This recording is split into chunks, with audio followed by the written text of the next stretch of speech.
Sir, আপনার মতো অভিজ্ঞ মানুষের কাছ থেকে আমরা আরেকটা বিষয় জানতে চাই। খুবই সহজ একটা বিষয় বা শুনতে খুবই সহজ মনে হবে যে বিশ্বে তো অনেক দেশ আছে, কিন্তু তারপরেও দেখা যায় দক্ষিণ এশিয়ার মানুষদের, বিশেষ করে বাংলাদেশের মানুষদের আমেরিকার দিকে একটা অন্যরকম আগ্রহ। এটি কেন স্যার? ধন্যবাদ। আমি একটা বই লিখেছিলাম কিছুদিন আগে। একটা মোরক্কো মোচনের 'the road to America immigration hardship'. Hmm, এই হুম, বইটা হুম। আমি Amazon এ পাবেন। Amazon এ 'দি রোড টু আমেরিকা' লিখলে চলে আসবে। জি। অথর আমি মঈন চৌধুরী। সো আমেরিকা হচ্ছে এমন একটা ছায়া তৈরি করে রেখেছে, একটা মানে মার্কেটিং বলেন, যেই কারণে বলেন, আমেরিকাকে বলে land of opportunity. Hmm, hmm, হুম, আর হুম। এটা হচ্ছে financial capital of the world. এই দেশের মানুষের ইয়াং থেকে শুরু করে বয়স্ক সবারই একটা ক্রেজ থাকে। অনেক সুযোগ সুবিধা আছে যেটা বিশ্বের অন্য দেশে নাই।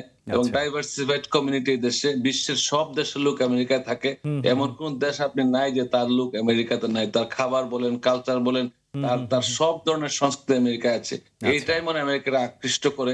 আমি দেখেছি আমার জীবনে, এই প্র্যাকটিসের জীবনে হুম, হুম, হুম। আপনার ব্রিটিশ সিটিজেন, তারপর অস্ট্রেলিয়ান সিটিজেন, ফিনল্যান্ডের সিটিজেন, ডেনমার্ক, জার্মান সিটিজেন সবাই কিন্তু আমেরিকাতে তাদের আমেরিকা আসতে আর কেউ যায় না। কারণ আমেরিকার ইমিগ্রেশন পলিসি এত, এত সুন্দর একটা পলিসি হুম, যে হুম, হুম, আপনি হুম। বিশ্বের কোন দেশে জি। আপনি বাবা-মা, ভাই-বোন ছাড়া, বাবা-মা ছাড়া, বাবা-মাকেও সব দেশে আনা যায় না। ছেলে-মেয়েকেও আর সব দেশে আনা যায় না। কিন্তু আমেরিকা একটা দেশ, তা আপনার পুরা গোষ্ঠী, জাতি-গোষ্ঠী নিয়ে চলে আসতে পারেন। বাবা আনতে পারেন, মা আনতে পারেন, ভাই-বোন সবাইকে এপ্লাই করতে পারেন। হুম, এবং হুম, হুম, হুম। একটা আশা জাগিয়ে রাখে যে আজকে না কালকে হয়তো আপনার ফ্যামিলি মেম্বার আপনি ইউনাইটেড হবেন, দিস কান্ট্রি তে আপনি থাকবেন। Hmm, that is hmm, the hmm. Most beautiful.